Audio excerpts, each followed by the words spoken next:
বর্তমানে যে তত্ত্বাবধায়ক সরকারের প্রধান উপদেষ্টা আছে উনি তো হইলেন টাকার ব্যবসায়ী। উনি টাকা দিয়ে টাকা বৃদ্ধি করতে পারবে, কিন্তু এ ধরনের স্বাধীন দেশের শান্তি কখনোই সে মানুষের দূর করে দিতে পারবে না। তারা আমাদের সাথে প্রকাশ্যে বেইমানি করতেছে। মানিক মেয়ে এভিনিউ রাষ্ট্রীয় অর্থ খরচ করে তারা অনুষ্ঠান করছে। একটা রিক্সা চালককে তারা দাওয়াত দেয় নাই। ভাই আপনারা তো কোঠা নিয়ে সংস্কার নিয়ে আন্দোলন করছেন, আপনারা কোঠার পাগল হয়েছে, আমরা জনগণ কি পেলাম?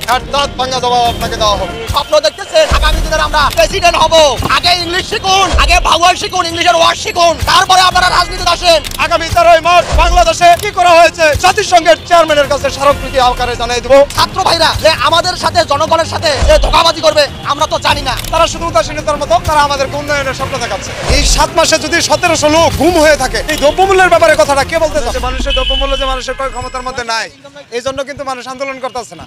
কিন্তু যে বিষয়গুলো আন্দোলন হচ্ছে দেশবাসীর সামনে, এই বিষয়গুলো নিয়ে কথা বলা খুব জরুরি।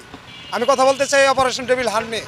এই ডেভিল হান্টের মাধ্যমে যে অপরাধীদের গ্রেপ্তার বা দমন পীড়নের বিষয়টা তৈরি হয়েছে, আমি এই বিষয়গুলো নিয়ে কথা বলতে চাই।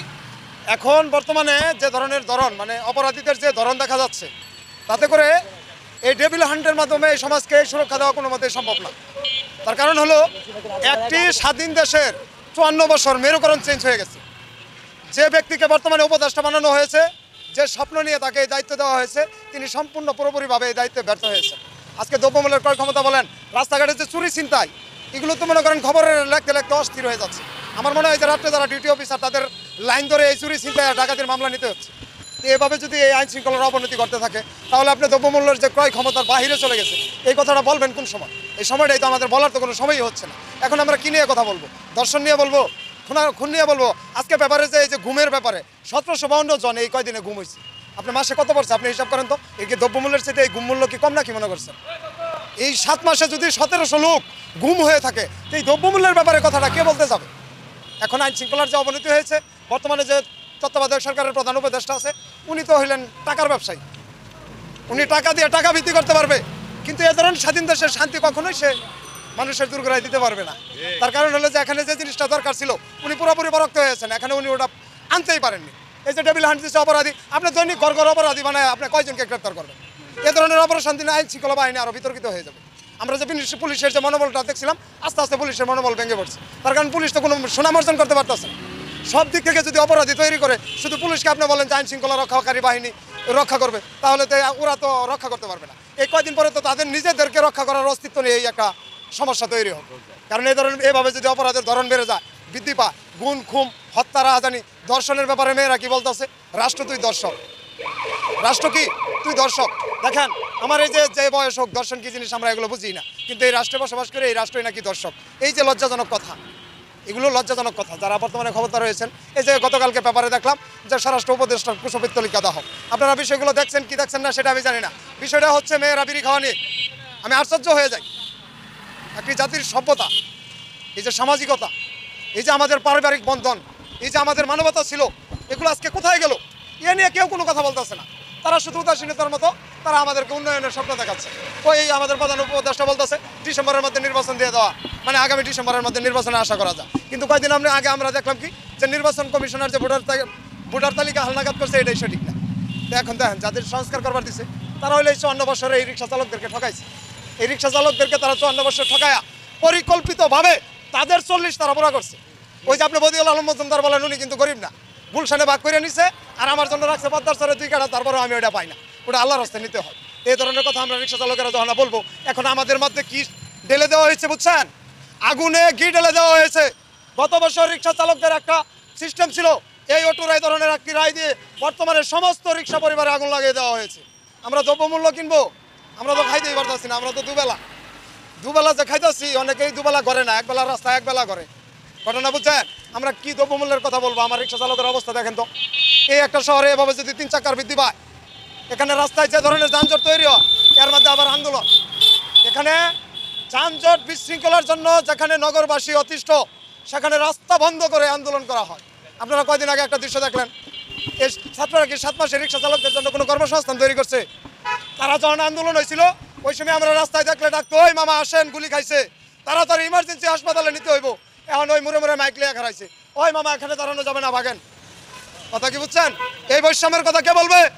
আমি তো এই রিক্সা চালকদের উপরে বৈষম্য যে দূর হবে দূরের কথা, তাদের উপরে যে পরিমাণে বৈষম্য জমা করা হইতেছে, ভবিষ্যতে বৈষম্য শব্দ নিয়ে দেশের মানুষ কোনো শব্দই করতে পারবে না। যে বৈষম্য নিয়ে যে আজকে আমরা কথা বলতেছি, আপনারা হয়তো খবরও সারবেন, ভবিষ্যতে এই দেশের মানুষ বৈষম্য নিয়ে কোনো কথাই বলতে পারবে না। 54 বছর একটি জাতিকে বঞ্চিত করে রাখা হয়েছে, এখানে বেইমানি করা হয়েছে। এবার বইমেলায় দেখছেন, আপনার ব্যাপারে খেয়াল করছেন যে বইমেলা সব বছরের চাইতে কম বিক্রি হয়েছে। তার মানে আপনি জ্ঞানের বিক্রি কম হয়েছে, আপনি মেধাবী কই পাবেন? মেধাবী পাবেন কোথায়? বইমেলা তো জ্ঞানের বই বিক্রি হয়নি। বাংলাদেশে যখন বৈষম্যহীন যেমন আমাদের ছাত্র ভাইরা যখন এই টিএসসির মোড়ে আজও ভাষ্য করে শোডাউন উঠেছিল, সেই সময় তাদের আন্দোলন ছিল কোটা সংস্কার।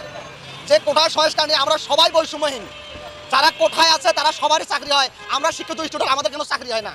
কিন্তু কোটা সংস্কারের বিনিময়ে আমরা আম জনতা সবাই মিলে যুদ্ধ করেছি, আমরা কোটা সংস্কার করবো। লাস্ট পর্যায়ে আমরা যুদ্ধ নেমেছি এক দফা দাবি, আমরা স্বৈরাচার পতন করে ছেড়েছি। এখন আমাদের যে ছাত্র ভাইরা যে আমাদের সাথে জনগণের সাথে যে ধোঁকাবাজি করবে আমরা তো জানি না। তারা আমাদেরকে এখন রেখে, জনগণকে রেখে এখন তারা জাতীয় নাগরিক পার্টি তৈরি করছে।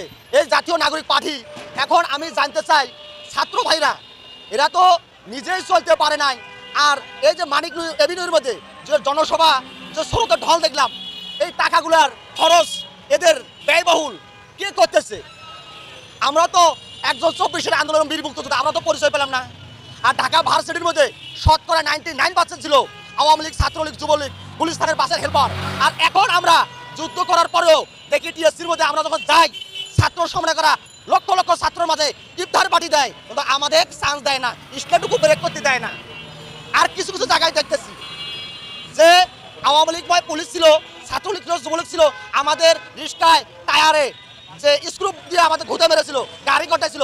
এখন যারা কোঠা সংস্কার নিয়ে আন্দোলন করেছে, তারা যদি আবার ইউনিভার্সিটি মধুর ক্যান্টিন থেকে কোঠা চালু করিয়ে ছাত্র ট্রাফিক যে মোড়ে মোড়ে আইন দিয়েছে, একটা যেমন ট্রাফিক ফেল, যেমন সানগ্লাস, যেমন ট্রাফিক আইন, যেমন তার মোসাম ট্রাফিক সার্জেন্ট, তার কাছে পরামর্শ নাই, আমরা রাস্তায় দেখি। কিরে ভাই, আপনারা তো কোঠা নিয়ে সংস্কার নিয়ে আন্দোলন করছে, আপনারা কোঠার পাগল হয়েছেন, আমরা জনগণ কি পেলাম? আপনারা কি এই নিয়েই জনগণের ধোঁকাবাজি করে আপনারা কি এই স্বার্থের কারণেই এই আমাদের আম জনতার নিরহ মানুষ পঙ্গু করেছেন? 850 জন মৃত্যুবরণ করেছে, আমরা লাঠিচার্জ করেছি, কিন্তু আমরা কি পেলাম? আরো আপনারা স্বপ্ন দেখতেছেন আগামী দিনের আমরা প্রেসিডেন্ট হব। আগে ইংলিশ শিখুন, আগে ভাউয়াল শিখুন, ইংলিশের ওয়ার্ড শিখুন, আগে পড়াশোনা মাস্টার অনার্স পাস করেন, তারপরে আপনারা রাজনীতিতে আসেন। এখনো তো ইংলিশের ভাউয়াল বোঝেন না, এখনো ওয়ার্ড বোঝেন না, এখনো জ্যামিতি বীজগণিত বোঝেন না, এখনো ডাবা খালা স্টাইল বোঝেন না। এখন ওরা বোঝে যে মধুর ক্যান্টিন টিএসসির মধ্যে চা খাওয়া আর যে মিডিয়ার সামনে নেতৃত্ব দেওয়া। এটা 30 লক্ষ শহীদের বাংলাদেশ, 18 কোটি মানুষ, আমরা জনগণ আনাচে কোনাচে সবার কাছে সোশ্যাল